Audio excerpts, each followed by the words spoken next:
Hey, Lapislu. I don't know. I thought I would just chill out. Um, as you can see, I have some very popular lo-fi music going on in the background. I think I want to finish this sculpt. It's been like a year since I started this sculpt, and I would just like do it every now and then, not really think about it, but I really want to finish it. I want to finish it, and then I want to have like a 3D model of it so that I can share that file with people, and then they can start like manipulating the parts or making their own parts and just trying out what works for them. I think that'd be a really cool idea. So yeah, so today what I'm doing is I'm going to texture. Like for a while I've been sort of hesitant about what uh like how I want to finish the sculpt. Like, do I just want to keep it looking like the stone carving kind of look, or do I want to give it more like realistic features with like the texture of like fur patterns? If it's like a like for each animal, right? Like you have the snake arm.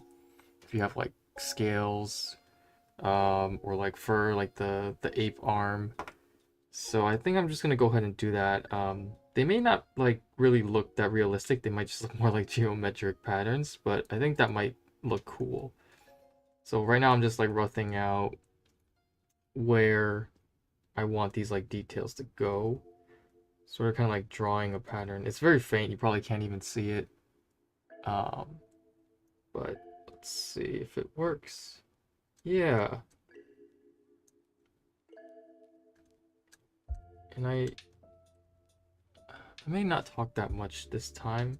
I'm just gonna focus on the sculpting. But feel free to ask any questions or just chat amongst yourselves once other people join. If other people join. um yeah, I just want to really focus on the sculpting because I feel like I always get carried away uh like other ideas and stuff and not really finishing my sculpts. So this time I want to just like chug along and actually finish one. Actually, I'm gonna keep that for later. Okay, I have like a rough idea of what I want. The other tip would actually be really good. Maybe I don't need that just yet.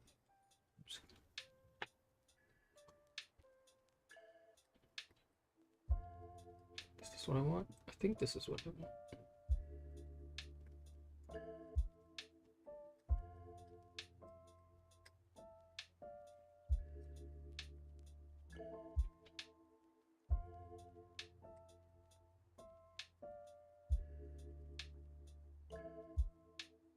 Cool, that sounds good.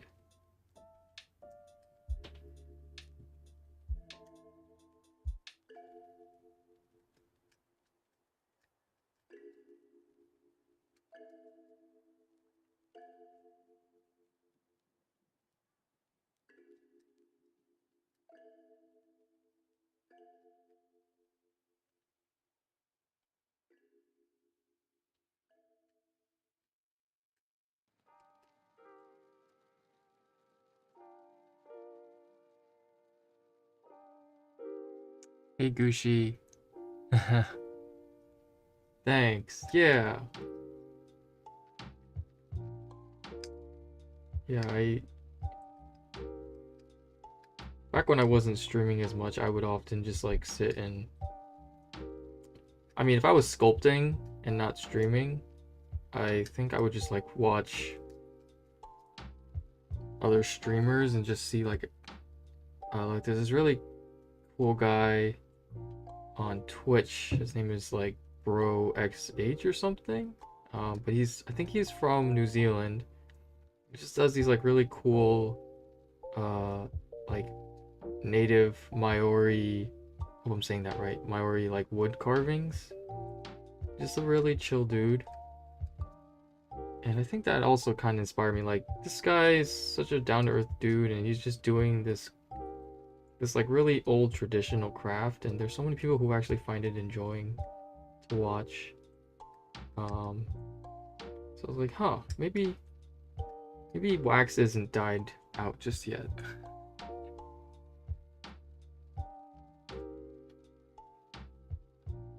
And then there's other people too.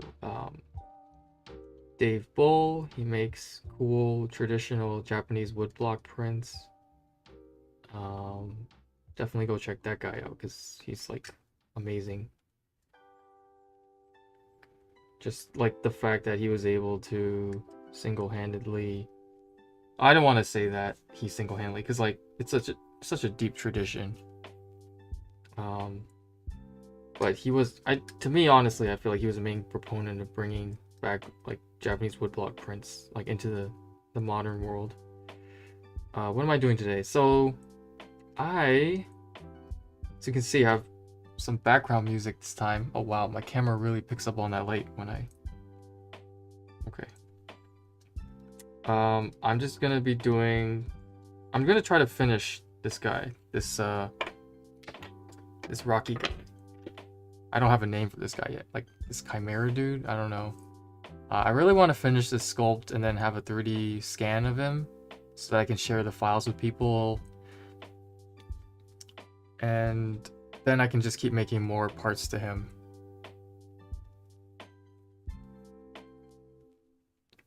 Him talking about the... Yeah! Oh, okay, so yeah, you know him then. Yeah. Yeah, he has all these like crazy stories. He's like basically in that like whole world.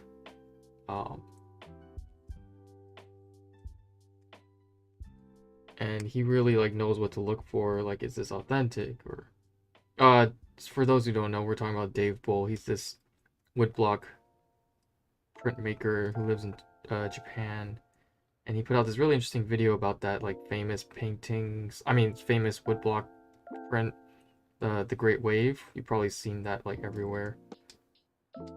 But yeah, he has a really good YouTube channel, and he's also on Twitch.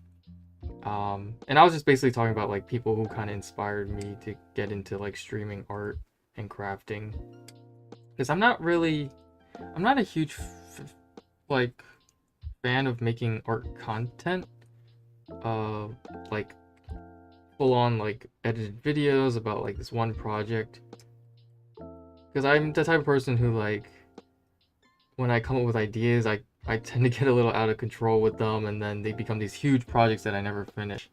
This being one of them. So I think it's more important to just be consistent and just keep doing a little bit every day, even if you don't have like a clear goal in mind. Because at the end of the day, like nothing, not to say that nothing matters, but it's like as long as you're working on something or trying to be a better you than you were the day before, I think that's all that matters, even if you don't have much to show for it, as long as you try. So that's why I think drew me to streaming, because it's really just like real time, right? It's like you're sort of watching along with me and as I'm like experiencing this for the first time, making mistakes, figuring out obstacles, and I get to just play lo-fi music in the background. I mean, what more can I ask for? Yeah, he definitely can do a handstand. It's kind of hard to tell because of my camera angle, because it looks like he's just like standing already. I guess it would look like that. Basically, this is gonna be like a monkey arm, so I'm trying to add like what I think of like a more geometric, textured like fur pattern. Because you know, like monkeys and apes, they have fur, but it's like kind of rough and I don't know how to describe it. Like tufty? Is that a word? Tufty?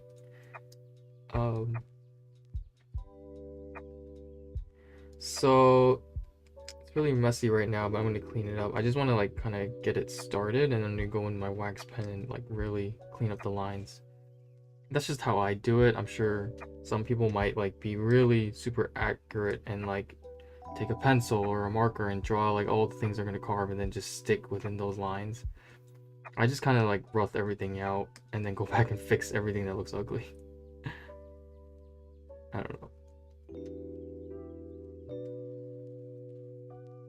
that a pair of eyes within the bird's mouth? Yes, it is. And the idea was that I was gonna stick these cubic zirconia gemstones in the eyes. Shoot, I don't have one on her. Well, basically, I do the same thing with this guy. And you can buy cubic zirconia gems, like synthetic ones. They're super duper cheap. They're like cents. And you can just, and I just stuck them in the eyes, and it really brings them to life. It makes them look like a totem or some kind of artifact that you just found. And has like, you know, so that's why I left these slots for that. And it adds like a bit of mystery. Like, oh, is there a person like inside the stone or something? I don't know.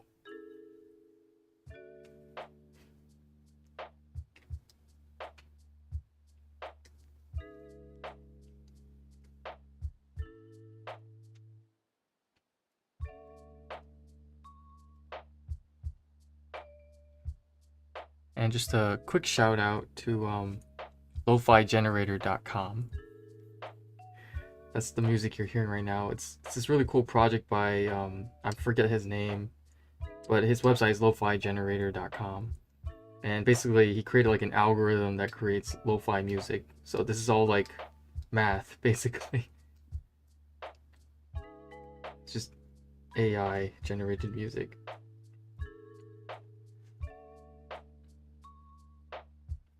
You and Robert Talone have covered. Yes, Robert Talone. I've seen his videos too. He's like, I think he's worked in the toy industry or something. I think that was on. And I really like his pressure pots, like his system that he built for them, where it's just like it literally just seals itself once you load it with pressure. Like that's so genius. But yeah, he's a really like master mold maker slash sculptor slash like everything, resin caster.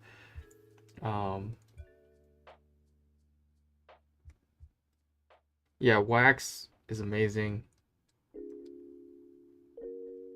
It's not for everyone. It's not the best for everything. I just like how it feels, but that's probably also because it's like kind of the more, I'm kind of weird. It's like the first material I learned to sculpt with.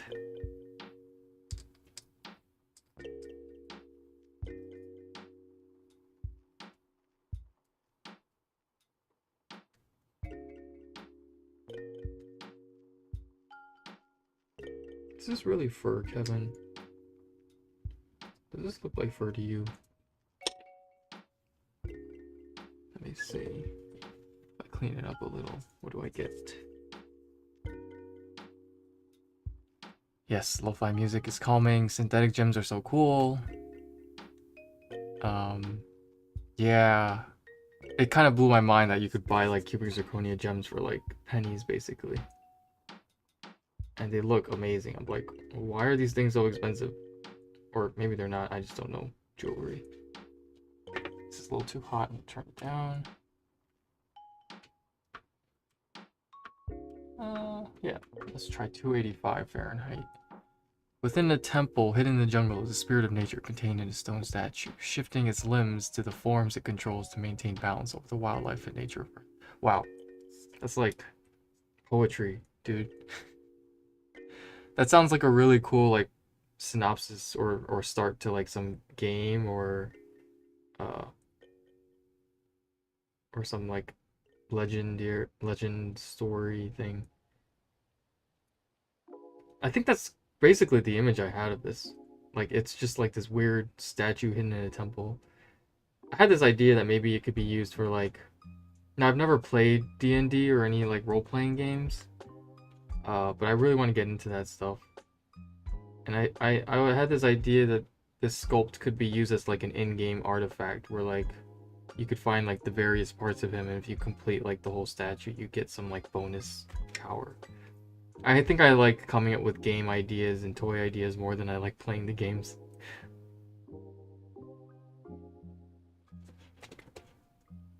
But that is a really cool synopsis idea. So this isn't really looking the way I wanted it to. I think it's because it's so darn small. And I have to remember, like, doing little details on a small thing is kind of could just get lost. So I think what I need to do actually, instead of carving into this and etching the pattern, I need to build it up. Like actually like stick pieces of wax on top, like little blocks, to get it to look. I mean, maybe it's okay. Let me see. I'm seeing some kind of thing going on here. It's not really what I envisioned, but nothing ever really is the way I pictured it, and always turns into something weird as I work on it. So maybe I just run with that. I'm doing who knows what now. Just going with the flow. Like lo-fi. Again, I know this is super messy looking, but I'm gonna go and clean it up. I just want to try, like, if I just keep carving, because I don't know what's gonna happen. If I just keep carving it, maybe it'll look better.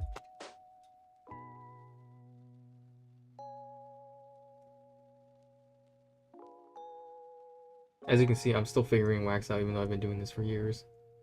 Probably because I didn't practice that much. But I think it's also because I got really like sideswiped with 3D printing and 3D modeling. Like I felt like that was the future and I had to learn this, and like wax is like cool and all, but there's only so much you can do with wax. And I didn't want to like limit. Oh, okay, I'm kind of liking where this is going. But like I can 3D model okay. And I say that because I don't really use programs for like 3D modeling sculpts the way most people do, with like what do you call them?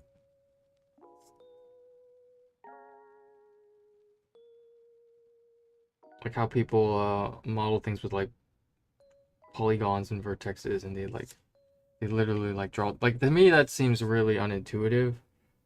What seems more intuitive for me is to like use math and be like, okay, I want this to look, because a lot of my stuff looks geometric, so I like things that look that way, that look even. So when I 3D model stuff, they tend to come out kind of very geometric-y and uniform-y.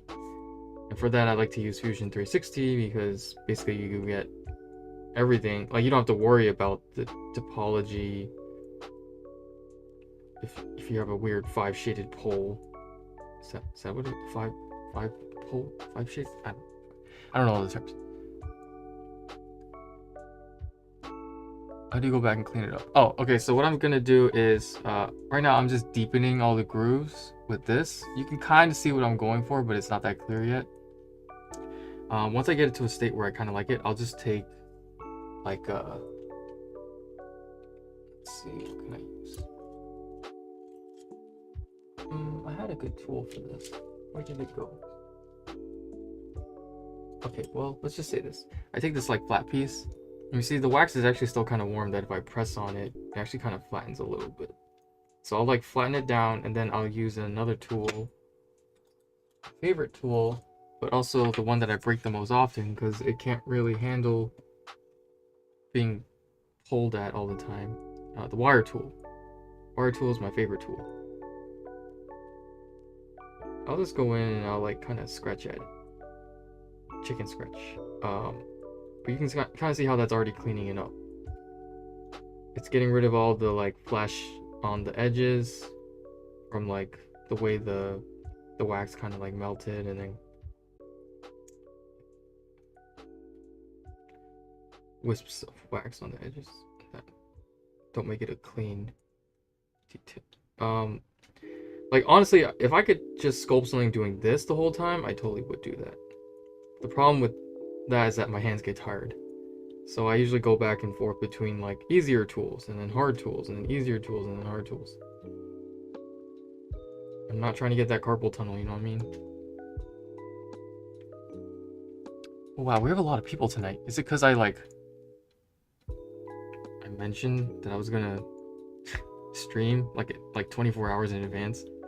I guess I should do that from now on. That also gives you guys better heads up when I'm streaming. Idea for the fur. I don't know if it works with your style, but what if you do it add stippling of wax, create a fur texture? Honestly, that could work. Knowing me, I'll probably go back in and like even it out. But that would be good to like sort of get it going, so I have like a rough shape to start with instead of having to like poke around and mess around with the details early on. Now to do that, I would need basically to just stick like what? You know what? Actually, ooh, I like that. Hold on. Forget this. Okay, that wax is hot. I'm gonna go in there. Yeah, making wax is really fun. Just like make it however you like, you know, feel free to go nuts.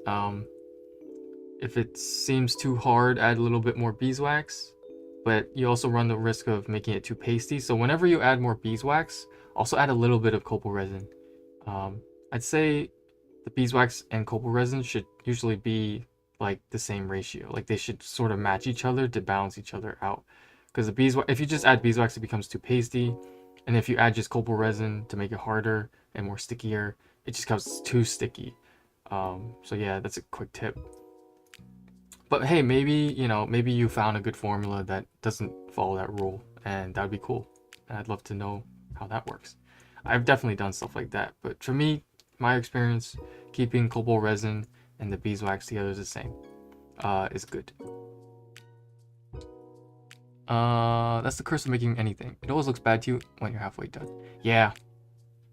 Yeah, I've been trying not to let that you know, that's what this is. Like, this thing is cursed because every time I was working on it, I was like, oh, I don't know how to make it look. So I just started working on a bunch of different things, and then it turned into this. So this way, it's like, even if you don't like one part, I'm sure there's another part that you might like. See what I did there? I did some quick maths. Alright, that looks pretty good. I'm just gonna take a little bit. See, this is what you want. You want the wax to be like this creamy consistency. And you only get that from mixing it after it heats up, because otherwise you have hot and cold zones. And I'm going to say this every time I sculpt with wax, I'm going to say this. Mix your wax. Like, just because you heated it doesn't mean it's ready. Mix the wax, make it uniform, because otherwise you get this. You get cold. Right there, that's cold, and that's hot. And that's not what you want. You want everything uniform as you're working on it. So after you take a bit, you just squish it around. Pufferfish is still here. I just got kind of bored with pufferfish. I want to finish this sculpt first. Like, I realize I always do this. I will start new projects before I finish the old ones. I promise I will get back to the pufferfish once I finish this guy. Or when I get bored of this guy, I'll go back to the pufferfish. You know me. Okay, so I liked your idea of the stippling, but instead of stippling, what I'm going to do is make it more like... Well, I guess I'm going back to pufferfish. I'm going to add, like, fur tufts. You know, and I think that looks better than what the heck I was doing. I think I was just, like, being insane here. What the heck was I thinking? But that's part of the process, you know? You never know. What a silly fellow wearing his hat. Isn't he? Isn't he? Hello, fellow. And the great thing is he can move his hat around. Because of the magnet. If you weren't here the last time. There's a magnet in there. Embedded. Oh, but we're not in the aquarium. Wait, we gotta go to the aquarium. Okay, we're in the aquarium now. Aha. Oh wait, but I'm not in the aquarium, but it's okay. We're going back to the jungle now. Okay, back to work. Anyway, I'm really liking this now. So actually, Lapis Lazuli, that was a great idea. This is so much better. And it matches this, what I was going for originally. I don't know what I was thinking. It just took me a while to figure that out, you know.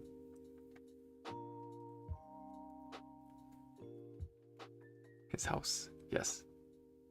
Thanks guys again for being here and checking out the stream. It's really nice to have company while I do this. And I hope I'm giving you guys good company while you're working on whatever it is you're working on, or just chilling at the end of a long day.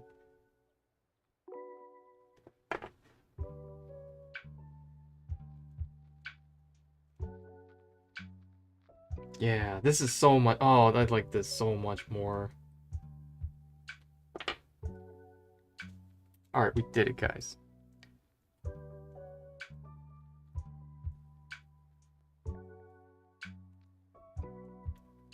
And I'm not trying to be sexist here. When I say guys, I mean, you know, guys and gals. It's just, I just don't want to have to say that. Like, I feel like it's sexist to say guys and gals. Okay, I'm gonna start a whole like debate now. I don't want to do that. This is supposed to be chill vibes. Just no politics here.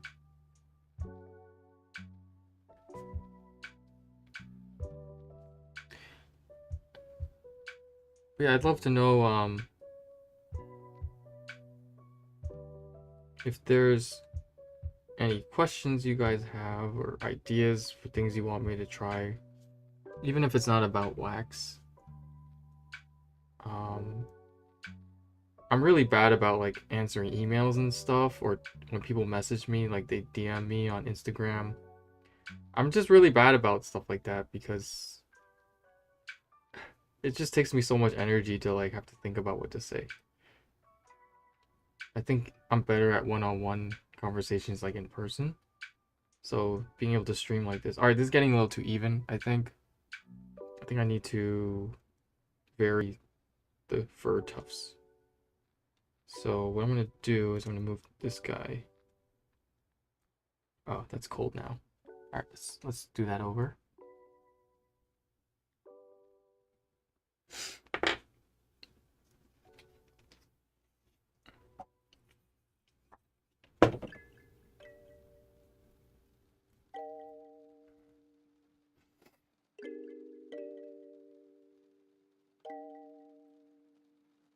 And somebody left a good comment. I forget who, but please let me know if you're here. Telling me basically, hey Kevin, you're always sculpting out of frame. If you just put a marker in the center of your screen or whatever to help you keep track of that, it'd be so much better. And you know what? You are completely right, and I'm sorry about that. The past few streams, I've been very like all over the place. I'm always like here, like not even in frame probably. And it's because I get so like into it. I'm like, oh, and I get like tunnel vision. I can't see what I'm doing. So what I've done is I've stuck like you can't see it, but it's like a green screen X mark sticker. So I always know to just stay right there so you guys can see exactly what I'm doing. Trying to, you know, increase the quality of the stream for you all. And when I say increase the quality of the stream, I mean just friggin' do a basic stay in the center of the friggin' stream. I want to make clay stuff so badly, but I have a lot of other stuff to work on. What other stuff do you have to work on? Are you talking about like work outside of sculpting?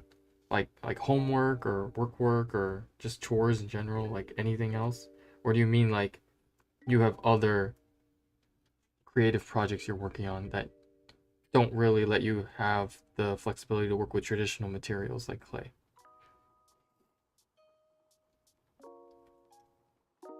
You probably just meant you have stuff to do. But I kind of asked all the questions at once. So I'm crazy like that. Oops, sorry, I bumped my camera. There we go. There goes the stream quality. Excuse me. Okay, see, you gotta mix the wax because right now it's like it got too cold. My electric skillet is just now sensing that the temperature has gotten too cold, so it's heating up again. But by heating up again, it's basically melting the wax underneath, so you're getting like hot lava underneath, like a lava crust. So that's why you gotta keep mixing your wax. It's like a witch's cauldron. You gotta keep stewing the pot. But if you can't stew it all, just take some out, even if it's liquid hot magma. And just grab a little off of that. Oh, that's hot. It's burning me.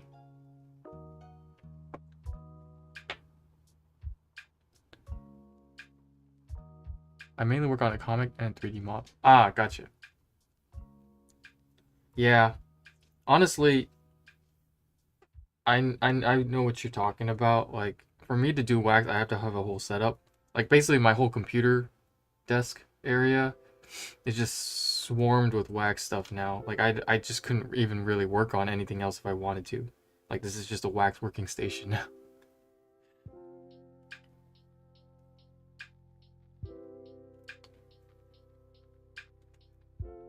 Because it's not like that's the great thing about digital sculpting or modeling or any like digital form of art like painting. It's so portable, right? Everything's on the screen. It's convenient. You can save it, undo. I love that. But I know that me as a person, I get like really distracted if I have if I'm just like working on the computer. Not to say that you can't be focused, because there are many people like Yan Sculpts. Oh my god, that guy does like the most amazing like real time but sped up. Shoot, I forget the word. But basically he just like digital sculpts on his tablet and he films the whole process like start to finish. And like I don't know how he stays so focused the whole time, because I would like get so distracted having that screen in front of me. I really want to have 2 layers of... Oh, you know what? I can have it. We'll have it. Melted clay is so evil. It basically napalm with how it sticks to your hands and burns them. Yeah. I think it gets easier over time because the nerves in your fingertips start to get numb. It's like people who play guitar who have calluses on their fingertips. Oops, I'm not staying on frame. Sorry. But also, if you just keep the wax at a good optimal temperature, that's usually fine. It won't. A quick tip is if you accidentally took a good chunk of wax that's like super burning hot, the quickest way to get that to cool down is just put another finger on it and just like keep touching it and spreading the heat between all the fingers, because like it's like holding a hot potato, right? You're like oh like you're it's like you're like switching between your hands over and over, but you have 10 fingers. So whenever I grab wax, I just use one finger at a time, or I'll use like a thumb and an index. So if it is too hot, I have 8 other fingers I can quickly just like start fucking... Oops, I cursed, sorry. I don't know if this is supposed to be a PG stream. But I think I cursed because I was thinking about all the times I like touched hot wax and I started cussing. I'm like, oh god, that's hot. But yeah, that's just a quick tip. Don't ever dip your whole hand into wax.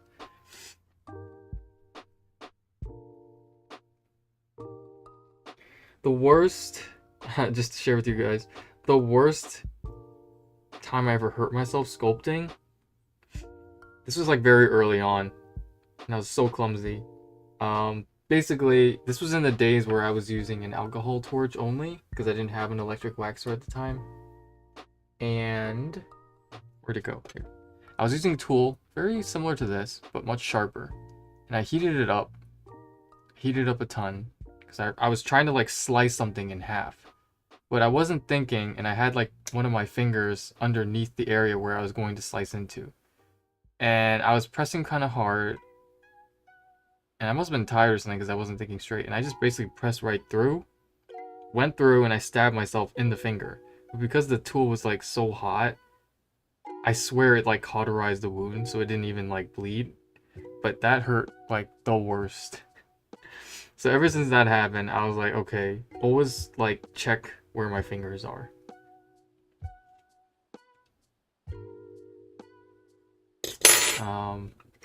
So yeah.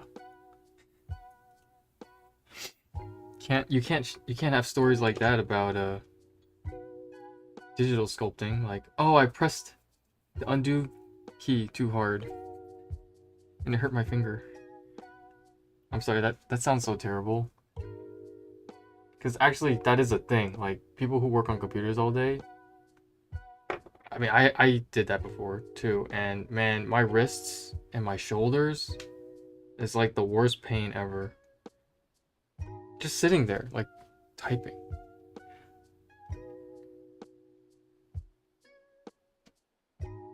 Oh. So maybe that's another reason why I like doing wax, because it keeps me active.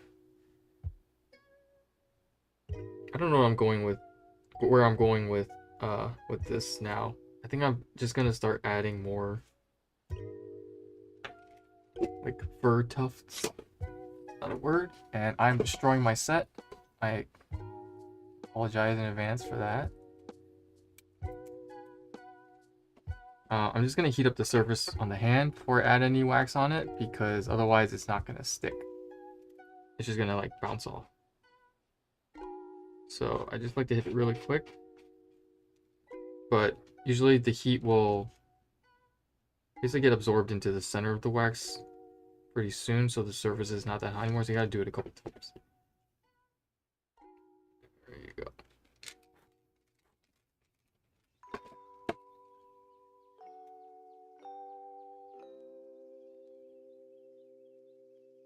Oh yeah, X-Acto knife. No. The way I hold an X-Acto knife now, probably it's counterintuitive, but I hold it with my finger on the blade, kind of. I don't know why, but I feel like it's more stable that way than just holding it like this. Because I feel like with this, most X-Acto blades have a natural, unless you're using like a really good kind, these like twist to unlock. And like over time, as you keep pressing, I feel like they get looser or they just slip. So if I have my finger like on the side of the blade like that, it's like not going anywhere. And that's just how I always cut now. But this might be a bad idea. Someone's probably gonna tell me like, oh, that's so dumb. That's how you injure yourself. And I just never knew, because it just didn't happen for me yet.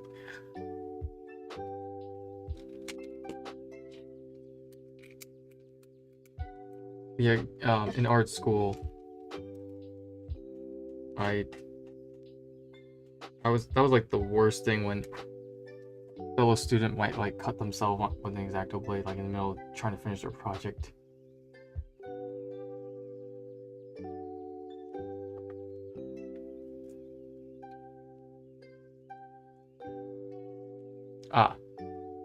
So I'm probably not going to cast the Falcon Tooth. I've thought about it so many times.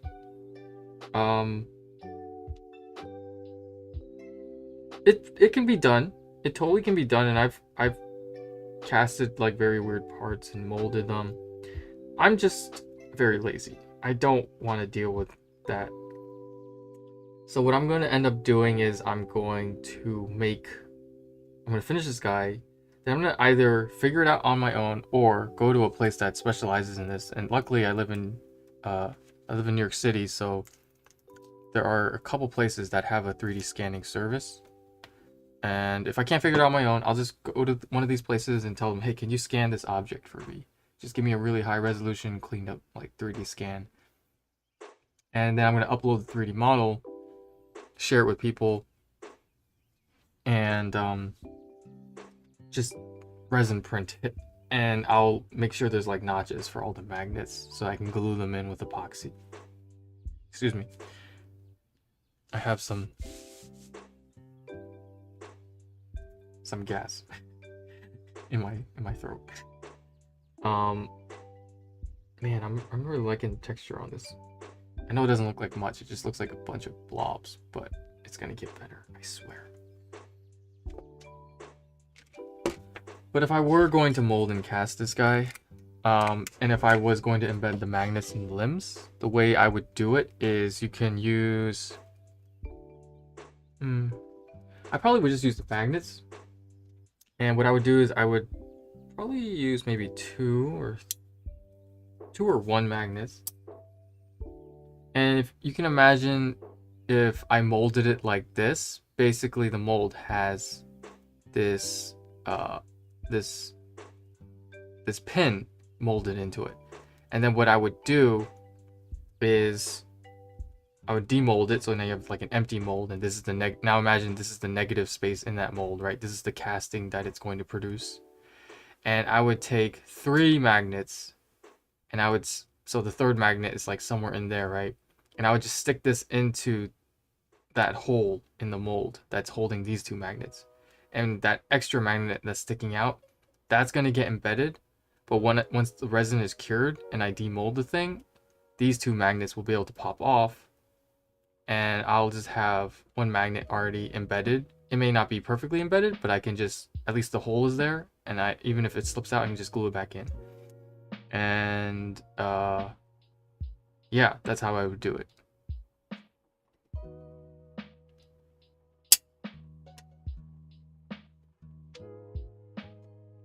And I've done that in the past. Actually, the very first sculpt I ever casted, molded and casted, used dowel pins as the joints because I didn't know about magnets because I'm stupid. I was using metal dowel pins, and that's how I embedded them in the molds and then had them casted so that they could stick into the pieces after I was done. Yeah, it is clever, but I didn't really come up with that method on my own. I was taught that method by my mentor. I don't know if I've ever told anyone about this on this channel, but I did like a 7-month internship / apprenticeship at a toy prototyping studio under a very cool artist who I will not share his name because he likes his privacy. And basically he was kind enough to take me in and show me how to sculpt and mold and resin cast.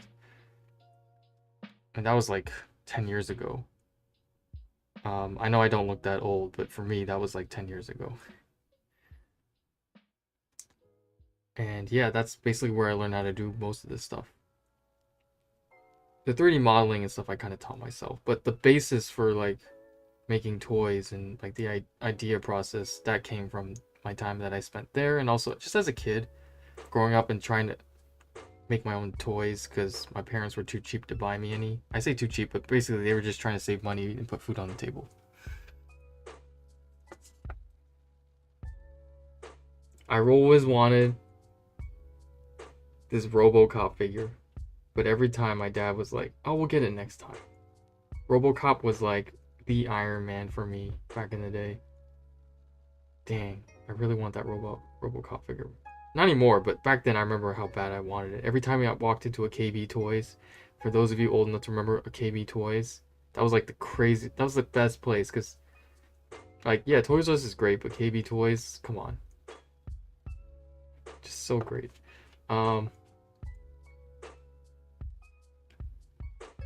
Did you go to school? How do you go about... Oh, wait, hold on. I had to read back. Scanning. There are 3 routes you can take. iPhone app, which is free, but you don't have iPhones. Yeah, I do not have that. I haven't tried phone apps, but I've tried this desktop software called... is it called Reality Capture or something? I forget. I tried that, but basically it involved me having to take like 1 million photos from different angles. And I did not get a very good... It worked. I got a scan, but it wasn't very clean. And I think it was just my photography was bad. I don't want to do that again. But it was free, so that was kind of cool. But I know that now they have these like $100, $200, $800 desktop 3D scanners, which are... Actually, $800 is pretty affordable for something that high-tech that could be used to like capture stuff that's like used for movies and games, you know what I mean? Invest in a scanner, it's $30. Whoa, $30. Okay, I'll look into that. Close scanning yet, but may not be cheap. Yeah. Santa Claus. I wish. How do you go about finding those mentorships? Did you go to school for art? How do you find that connection? That's kind of like similar questions. So I might combine the answer. I basically just poked around. Luckily in New York City, it's like there's a lot of artists here, and sometimes they have open studio events. And I knew about this guy, so I went to his open studio event, talked to him, showed him my stuff, and near the ends, like as I felt a little bit more comfortable about asking him, I asked, "Hey, like do you happen to need anyone to like intern for you or help you around the studio a little bit?" And basically just an unpaid internship.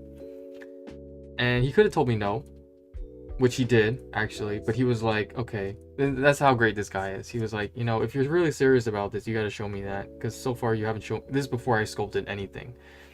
You got to show me at least some kind of sculpt. So like in like 1 month, email me or whatever and send me a couple pictures of sculpts you've done, and we'll talk then. And I was like, okay. So I made it my mission, and he told me just sculpt a head or something, like sculpt a face, a head, and I did like 6 or 7 different head sculpts in like a month.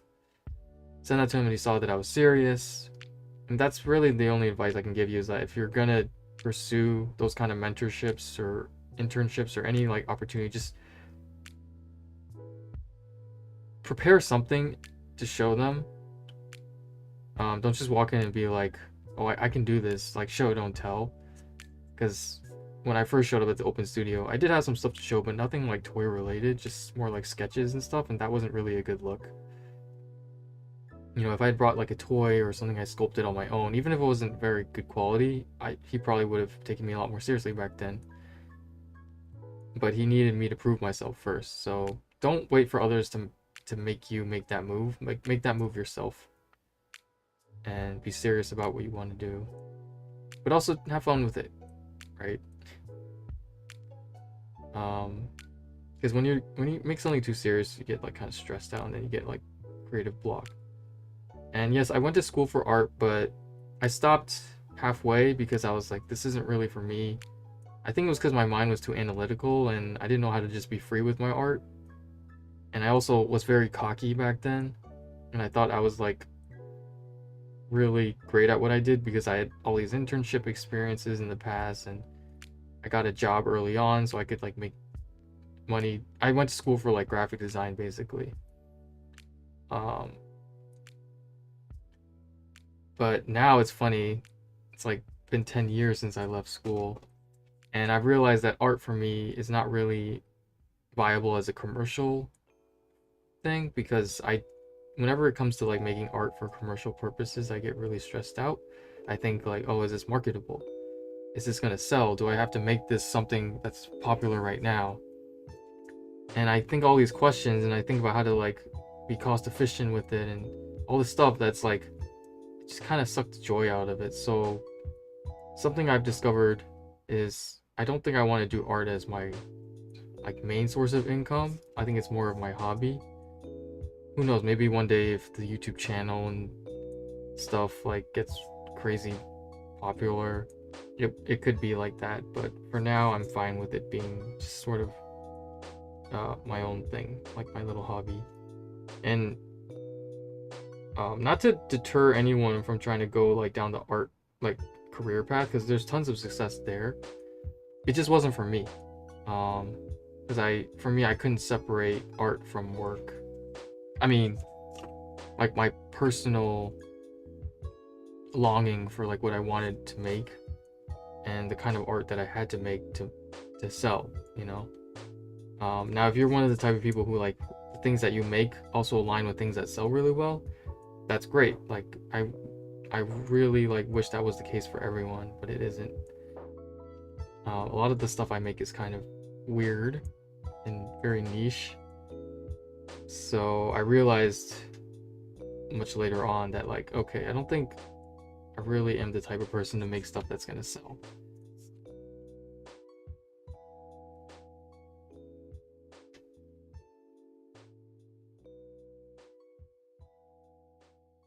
Yeah, I didn't really try to sculpt until I was in college, so it's great that you're starting sooner.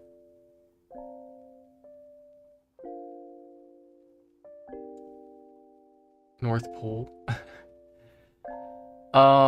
Yeah, I built so many construction paper robots as a kid, you don't even know. I feel I'm kind of similar, too analytical. Did you ever manage to break out of that mindset, and if so, how? I think I'm doing it right now. I think I'm figuring it out finally.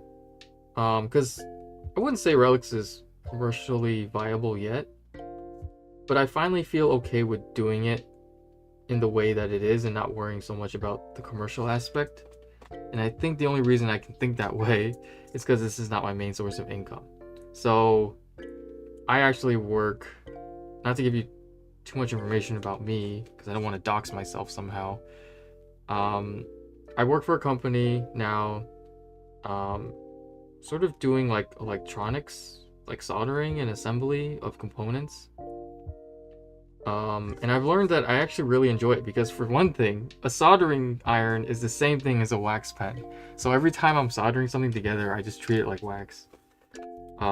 So my advice is, if you can't make artwork for you, that's fine. Maybe there's like other fields out there that are kind of similar to like what you like to do, right? Because for me, what do I like about art? I like the fact that I am in control of like a craft, right? Like I have this like technical skill that I can apply, and when I do it, I get like a piece out of it. So for me, the equivalent of that is like building something or soldering something together. So I've gotten pretty good at that, and it's really enjoyable. I can sit there and solder stuff for hours. And because I don't really, like, I'm in a very fortunate situation where the people around me are kind and willing to teach me as I'm working. You know, even if I make mistakes, I'm able to like get over them, get out of my head and be like, okay, just, you know, do it better next time. So I'm not in a very stressful work. Like, it's not like I just work in a factory. I work in a very like collaborative kind of environment. And that is really difficult to come by. So I know I am very lucky for that. Like, no matter how much skill I might have or whatever, I did get lucky in finding like the current place that I'm working at. And the people around me are very understanding and cool to work with. So that has helped me a lot with my mental health as well. Because in the past, I thought art was the only way I was going to make any money. And I became so stressed out thinking like, oh, if this doesn't succeed, I'm going to fail. And I'm not a good, I don't work well under pressure like that. Like, that is not my thing. So I don't know if my way is perfect for everyone, but it works for me. But basically, I just found like an industry that I kind of align with. And even though I come from a more creative background, I feel very happy just doing this sort of like manual kind of job. Because it's very meditative. I don't have to like write a bunch of emails all day. I don't really have to talk to like a bunch of people. I just sit there, work, do my thing. And I'm constantly like trying to improve myself as well. So I feel like it's not like I'm just a drone and I'm just like working and, you know, like every day is like an adventure. I try to remember that, like, no matter like how I feel about anything, even if I'm a little worried about it, I have to treat it as like, oh, this is an experience. Like, this is a chance to learn and grow. Even if it's something mundane, like just gluing two pieces of like acrylic together. Because I'm so lucky that I get to do this, that I get to work in a way that like works for, like, just works. It's just me. It's just in sync with what I like to do. So I should take every opportunity to better myself whenever I can and challenge myself. Case in point, because I'm doing the electronics thing and because I went to school for art, but then like didn't really finish art school, I'm now decided to go back to school and learn electrical engineering. I don't know if I'm gonna be able to do it. I've been taking like math and physics classes. I registered to my school late, so like all the classes for my major, the electrical engineering major, got booked up. So I won't be able to take any of those classes till next semester. But yeah, I'm actually really enjoying the classes because I'm learning and it's kind of aligned with what I'm doing at work. So even if like I'm not able to figure out my art thing, I have this as a backup. And I just like, I think it's really making the wax that taught me that, like, understanding the natural world is really important. Because when I was trying to create this wax, I didn't know where to start. I just got lucky that somebody had like these formula books of his recipes, and he was using like ingredients very similar to the ones that I use now. And after like trying his ingredients and realizing, oh, I don't really like the way some of these work, then understanding like, okay, what do I need to know to understand the ingredients better? Well, I had to learn a little bit of basic chemistry, learn about polar compounds and non-polar compounds, and learn about what a solution is and what a dispersion is, and how do you disperse pigment particles and get an even suspension apart. Like, I had to learn all these things, and I was like, this is actually, like, I was reading old patents and old research papers that expired like 20 years ago, trying to get ideas, and I actually found them interesting, even though it was like a bunch of like technical jargon I didn't quite understand. I kind of understood like what they were trying to test for and what the results like they got, like why they worked, right? And that really fascinated me. So again, I never thought I'd be doing this. If you asked me 10 years ago and said like, oh, you're going to be working in electronics, I'd be like, what? No, what are you talking about? I'm going to be an artist, like, forever.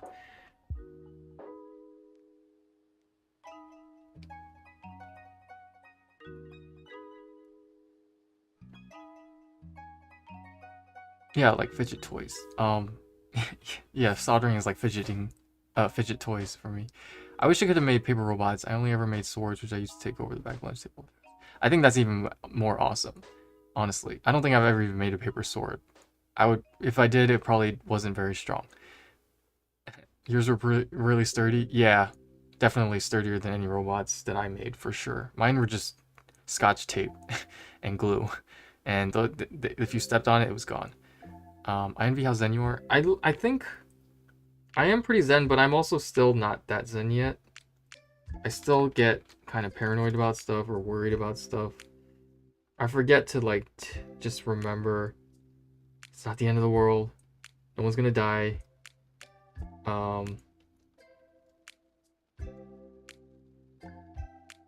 But I also like, I think I just got tired of worrying about if I was gonna fail or not. Because if you think about it, I did kind of fail, right? Like, I didn't really make it in the art world, or at least not in the way I thought I was going to. And to me, that was like a really big blow. Like, I was like, oh man, like I really messed up there.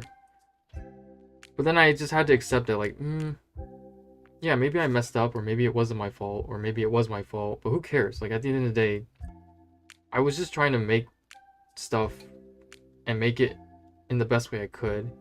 And as long as you try your best at something, even if you fail, it's no big deal because you'll get something out of it. I know that I'm gonna fail at a lot of stuff in the future as well. Like, there's no way I could prepare myself. No matter how zen you are, there's no way you can prepare yourself for every single like scenario that's gonna happen, right? But the only way you can really, the only thing you can do is to just change your mindset into one where like you can meet those problems and meet those failures and be able to be okay with yourself. Because when you start blaming yourself and getting into regret mode and, oh, I should have done this, I should have done that, or why didn't I do this, it doesn't really help. Like, and then you start telling yourself like, okay, next time I'll be better, next time I'm gonna do this better. But you don't really think, well, what do you have to actually do better to not run into that scenario again? When you think about that, it's like stuff that's not possible. Like, you'd have to like be able to read people's minds to do better next time, right? It's like, oh, I'm gonna have like insane reaction speed. Well, the average reaction speed for most people is like 0.2 seconds, which may seem pretty fast, but a lot can happen in 0.2 seconds that you're just not gonna be able to react in time for. And that's the average. Like, my reaction speed is probably lower. It's like 0.3, I bet. It's terrible. I have terrible reaction speed. So yeah, I think also I just realized not everyone is all together either. Like, no matter how well put together someone looks, everyone's got some kind of thing they're dealing with, some kind of obstacle they're trying to get through. And when I realized that, like, things just stopped being so difficult. Like, even if I saw somebody being a jerk on the street or whatever, I'd be like, that guy's probably having a bad day. He might be having a bad life. I don't want to be that guy. I feel bad for that guy. You know? And that just sort of calms me down, like, okay, who cares that he was, like, cutting in line or cursing out this random person on the street. Like, people are just... Life is violent, man. Life is terrible. I'm sorry. I know that sounds really depressing, but things are always going to get worse before they get better. I always hear that. I was like, that sounds cheesy and corny, but now I really see the truth in that. So, you just gotta make the best out of it. I said I wasn't going to talk so much tonight. I was just going to focus on sculpting, because I always start to, like, ramble. But maybe you guys don't care about that. I was like, I'm going to put on lo-fi music. So even if I'm not talking, you guys can have something to listen to. But here I am, just rambling away.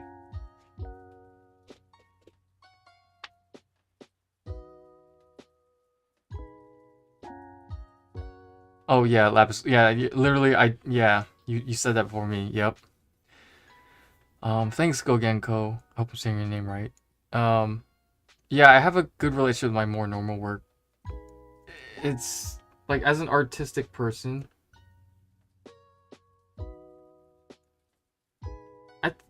I feel like a lot of people turn to art when they have a lot of pain that they went through, or just like a lot of difficulties in life, and art is very soothing, right? Or it's supposed to be. But the problem for me is that it became very stressful to do art at one point. Like, I just hated it almost. And I was like, and I took a huge break. Like, I didn't work on anything for like a year or two. And then I realized, like, oh, that's not healthy. Like, of course, don't make art if you don't want to make art, but if you have the capacity to do it, then you should be able to do it without having to be stressed about it. So anytime you start making art and you start getting stressed out by it, you gotta stop and like think what you're doing wrong, because art's not supposed to be stressful. Although this is starting to look a little crazy. I said I was gonna make it more furry, but now it's just turning into pufferfish again. Other stuff, man. Thanks. Yeah, trying to do better. Failure should be treated as opportunities for learning. Yeah. Just failure is good because it teaches you things. You learn a lot more failing than you do succeeding. It's like, because I made like 100 batches of Relix before I got anything like good. But every time I screwed up a formula and it wasn't like behaving the way I wanted it to, I was like, you know what, this is fine, this is interesting, because now I know how it behaves when I do this. And now I know not to do this. Don't add a ton of copal resin, because it just makes it too grippy. Don't add too much cornstarch, because it'll burn too fast, and also it cools down way too quickly. I know that doesn't sound right, but it's true. You can either be your own biggest critic or your own biggest fan. Positive self-talk is important. Yes, it really is. Yeah, because it's like, if you don't believe in yourself, if you don't value your own time, no one else will do that for you, right? You gotta be the change you wanna see. No one's gonna ever give you that. You may be lucky, like me, and find like a mentor who might show you some things, but at the end of the day, like, that mentor is not going to be around forever, or that support.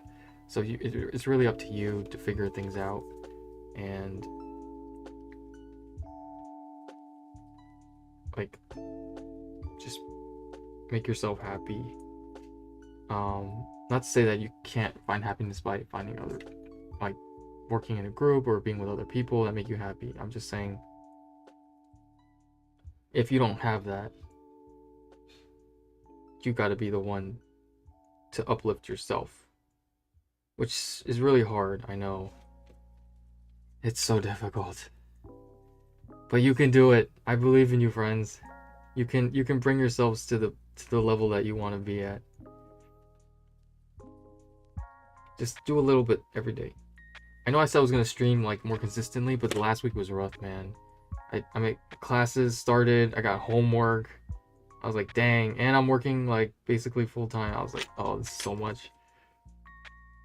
But I have now recently discovered the power of green tea. I know that sounds really dumb, like tea? What, coffee? Oh, first of all, I don't drink coffee. Not that I hate it, I just don't want to become reliant on it. But now I'm seeing why people become reliant on it. Because you only have so much energy you can create on your own. So I'm just starting small with green tea. I'm just drinking like a cup every morning. And that kind of gets me a little bit more energetic now. So cold showers too. Does a cold shower wake you up? It's also kind of good for you. It kind of shocks the body. It makes your body like burn some calories. So it's also good for like, I wouldn't say it's like a perfect way to lose weight. Like it's definitely not gonna, you gotta exercise and stuff too, but cold showers can also help you lose weight, I think. I heard that somewhere. But yeah, I just mainly green tea and cold showers. That's how I was able to stream today.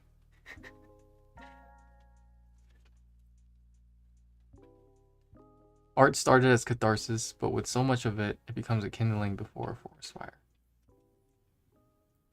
Hold on, I gotta process that. My brain is not working right now. Kevin, oh hey Kevin! Oh, my gosh, it's been so long. It's been too long. We should hang out at some point and catch up. I think you're the Kevin that I'm thinking of. It's just been so long that I don't remember everything.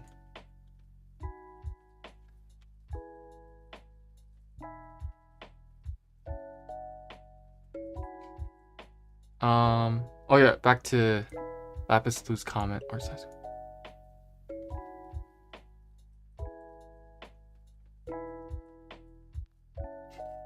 I feel so dumb. What does catharsis mean again? Hold on, I'm looking this up right now. I'm sorry, I'm not like a big vocab guy.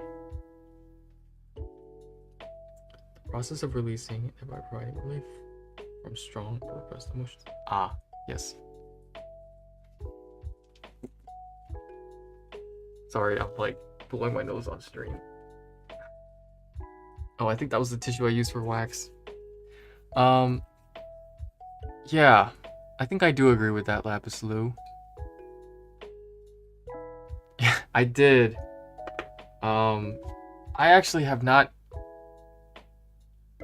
I don't want to say this because maybe it's like bad to say, because I'm sure other people have not been as fortunate as me.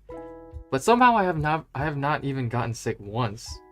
Maybe I'm asymptomatic.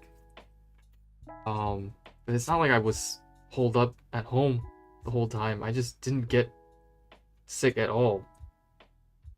I've had colds and stuff, but I haven't actually gotten. But again, I feel terrible because I know there are people less fortunate who probably weren't that lucky. I just have like a stupidly strong immune system for some reason. I'm sure that's not the reason why. But yes, I did somehow survive the pandemic, and I hope everyone else made it out okay as well, and is still making it out okay.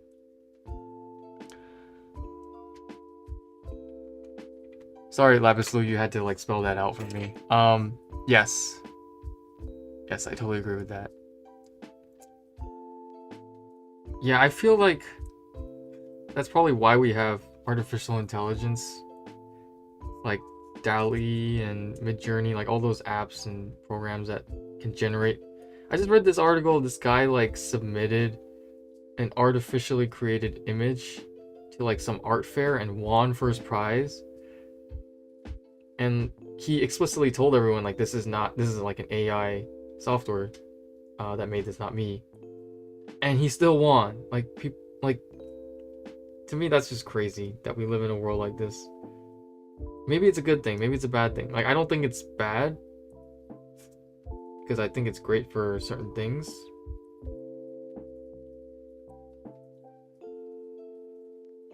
But not to get too into it, I just feel like, oof. I don't know. That's a loaded topic. Yeah, the green tea and cold showers really, really helped. I have tried using Monster Clay. I do like Monster Clay a lot. It's very smooth. It's also very readily available, and it's pretty cheap. The thing I do not like about it, though, is that, and I hope no one's gonna kill me for saying this. I don't like the way it feels. It feels too oily to me. Like if, oh shit. Maybe it's just because I'm used to wax, but it feels very, I don't know if greasy is the right term, but it reminds me, and I don't want to say this too much because it makes me feel like I'm bad-mouthing competition, but again, I'm not selling Relix right now, nor do I plan to in the near future, and I'm not trying to badmouth any other person's products because I'm sure everyone also worked really hard on their formulas. But it just doesn't feel right to me because it has that sonic, this feeling that like kind of sticks to your fingers and makes your fingers feel kind of oily and greasy. I don't know. There's probably ways around that. Just put some lotion on before you start sculpting with it or something. Again, I also just really like sculpting with harder material like wax, and then just having some slight flexibility on top. So maybe that's why I don't like Monster Clay, because it's softer than wax, although the hard version is pretty hard. But because I'm used to the really hard stuff, that's just how my hands, like, that's what feels most natural to me. And I just like the idea that I'm using something that I mixed up myself. And I know, like, like, I'm that much of a, I don't know, micromanager, control freak. Like, I need to know every little thing about what I'm doing when I'm doing it. So for me to be sculpting with wax that I made myself, I'm like, oh, it's behaving like this because I didn't put enough cobalt resin, or like, you know, then I only have myself to blame, basically.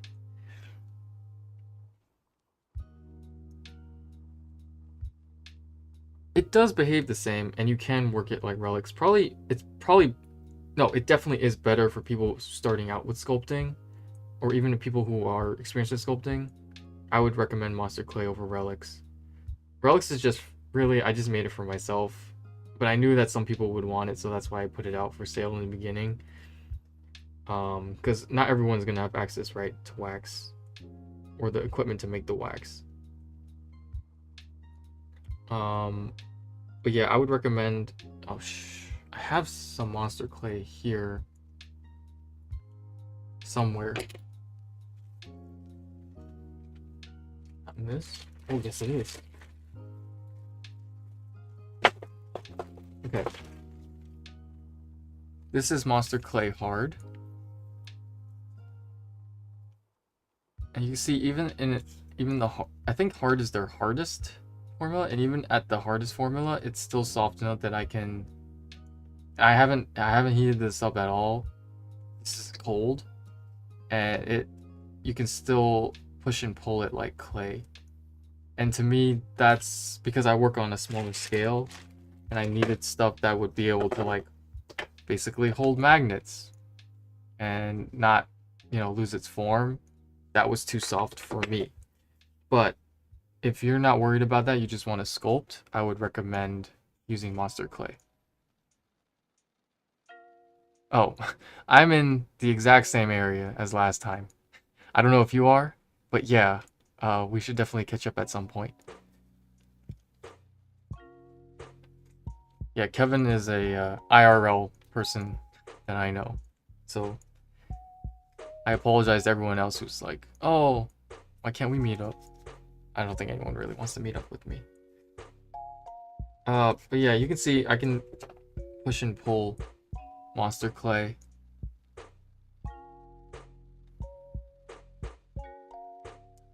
And it's actually really nice. See how buttery and smooth that is? And you know what? After feeling in my hands, the oiliness is actually not.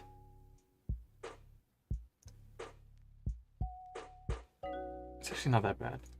I mean, I can feel it only because I'm sensitive to that.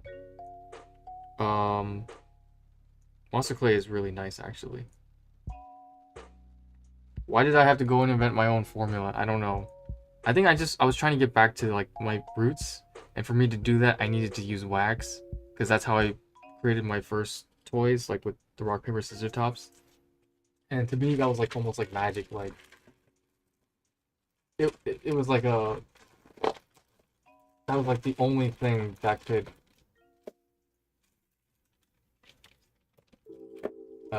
replicate like the original grasp of ideation and toy making that I had in the beginning. So that's why I went and made my own formula. Yeah, CX5 inspiration for reals. I think I would like the harder wax Elrex. Yeah. Honestly, I would try both.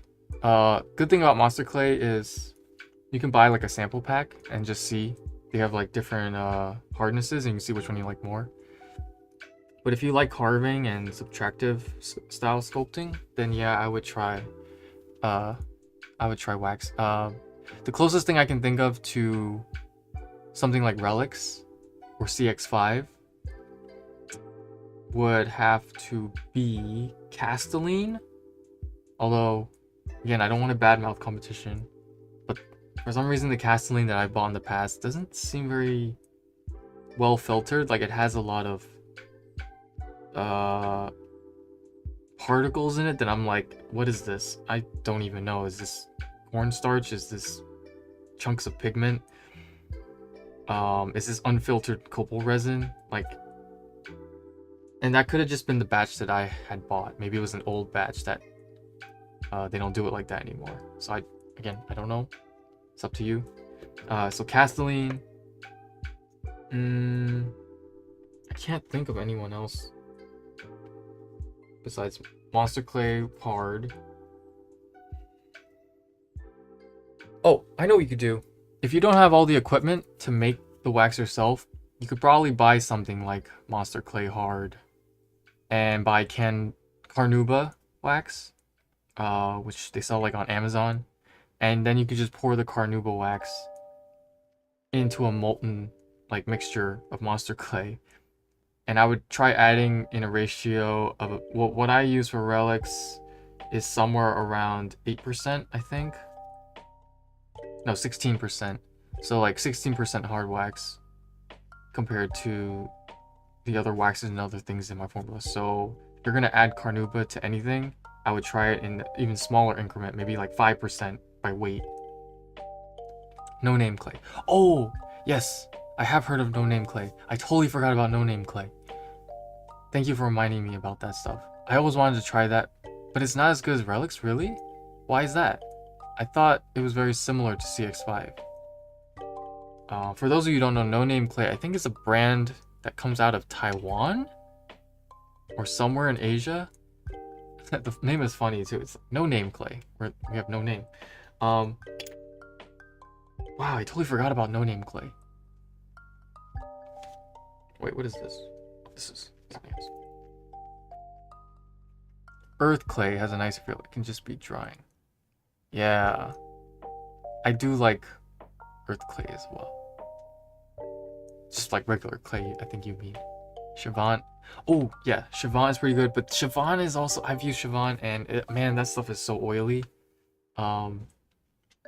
Like, I'd have to, like, wipe my fingers every few minutes, because I couldn't stand how oily my fingers were getting. And it just, like, really sticks to you. At least that's how I remember it. But, in terms of consistency and, like, the type of sculpt, like, that stuff is hard. Once it's cooled down, that might be as hard as wax. But it doesn't carve like wax. It carves like clay. So you can't really do like clay stuff. I mean, wax, it's not the same, basically.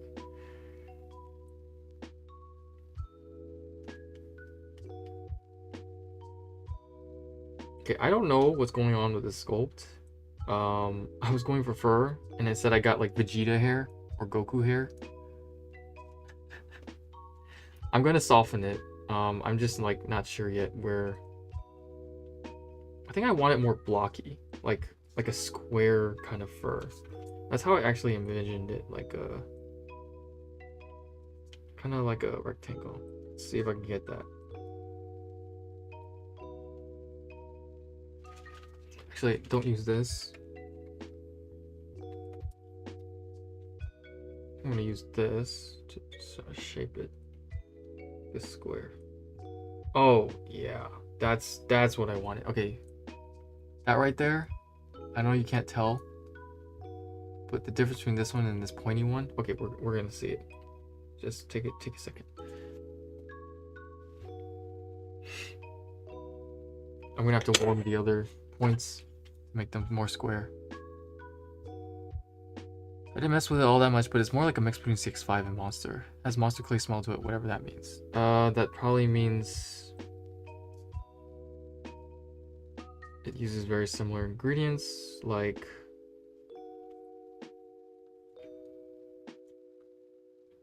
petroleum-based waxes, which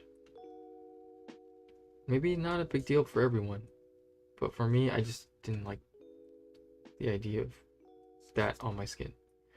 I know we live in a world where like we got microplastics in our bloodstream anyway.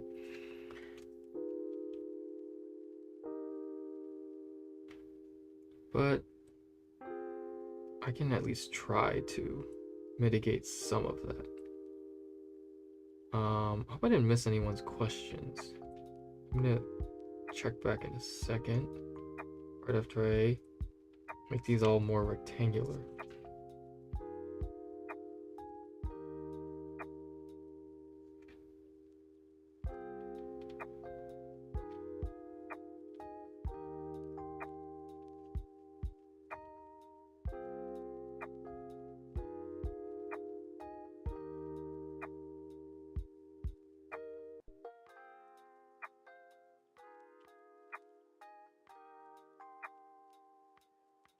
It was getting too spiky, like, I don't want this guy looking like Goku.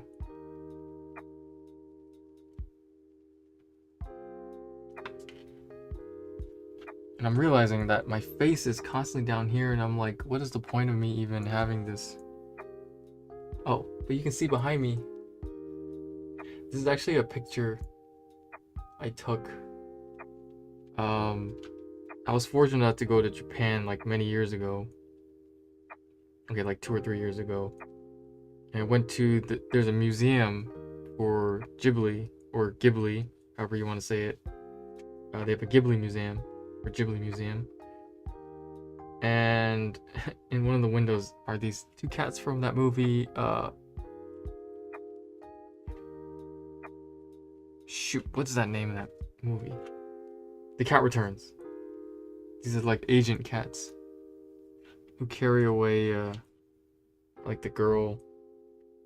No, they're like bodyguards. Looks like monkey fist. It is like a monkey fist. It is a chimera. Yeah, that's the whole idea. I'm gonna make a chimera toy line. But make it like open source so anyone can like download the files, print them out, assemble it themselves, and then they can make their own additions. Whoa, my English. What the heck happened? Their own additions and parts.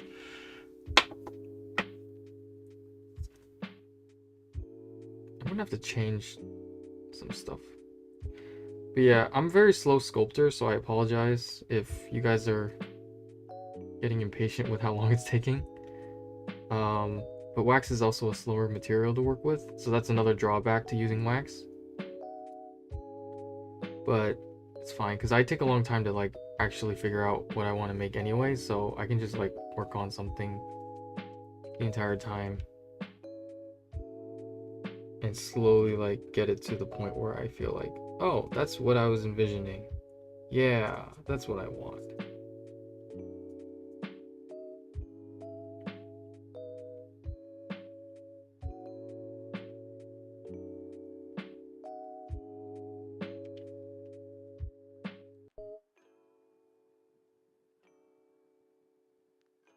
Yeah.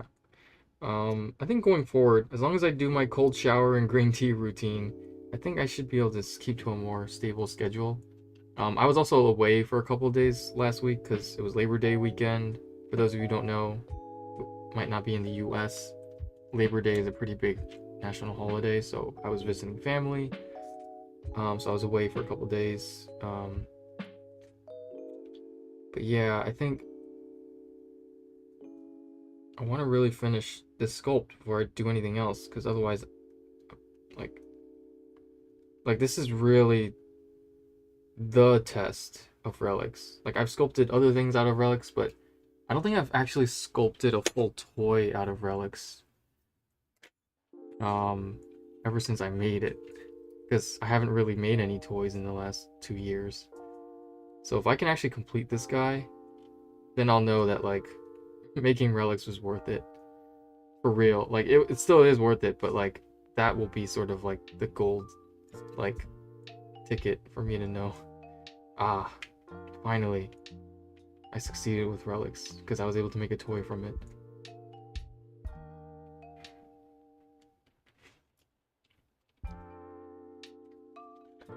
I actually probably have to go soon, but I will continue these adventures probably either tomorrow night or Saturday night. I don't know. We'll see. You know what? Yeah, tomorrow night. Okay, I'm gonna do this though before I go to bed. I want to add some more around the shoulder. Oh, this is so sick. It's gonna look like a freaking Omnimon.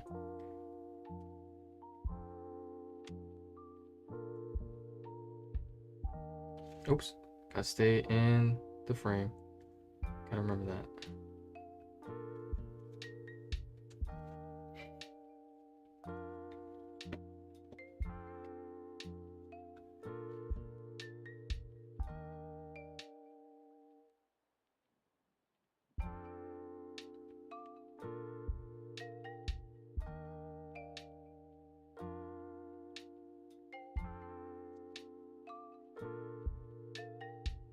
And honestly, like, I don't even care if this looks good. Things just have a natural tendency to like look bad at first, and then at some point they suddenly like look really good. And that sort of like makes you like, oh yeah, this was worth the wait. This is worth like how long it took to make this stupid thing.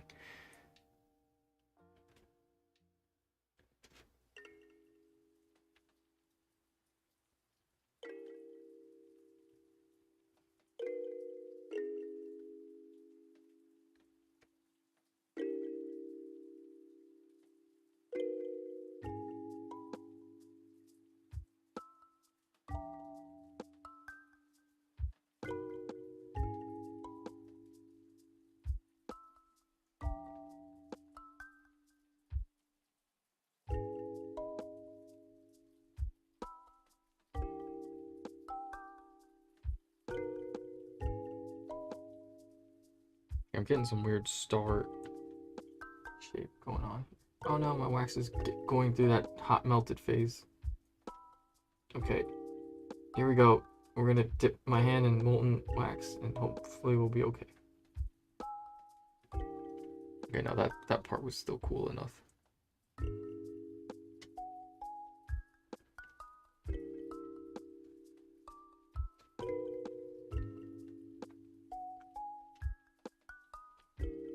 Okay. Quickly rectangularize these pointy guys, and then I'll probably be off to bed.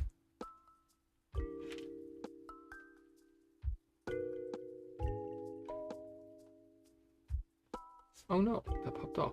See, yeah, because it's too cool. Alright, alright. When that happens, you gotta warm up that surface a little bit. Stick it back on. Okay, which side was on? This side.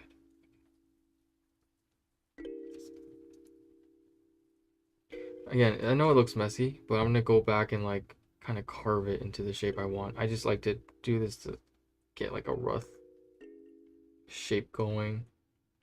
See if I like where all the detail is going to end up, you know what I mean?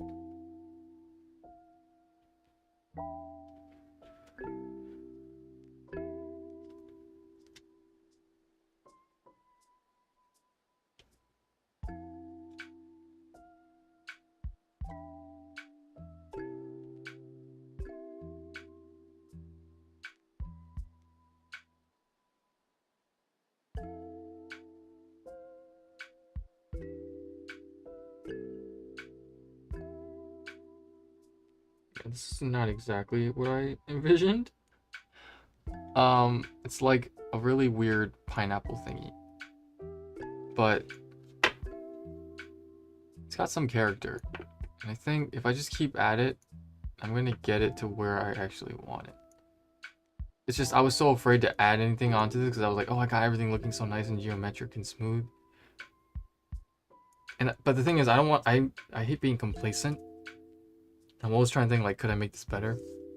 And it's gonna get a lot more ugly before it gets better, right? So I'm taking a risk here. But the good thing is, I was thinking ahead. I built this guy in a way where even if I screw up one thing, I just take it off and start over. And the rest are still intact. Oops, some of the wax just snapped. Give me some wax. There. I've had to do this a couple times because the wax is pretty sturdy, but it can only take so many times of constant being hit around and like aggressively rubbed against by another piece of wax before it starts to crack, which is fine because it's quick to fix. It's uber quick.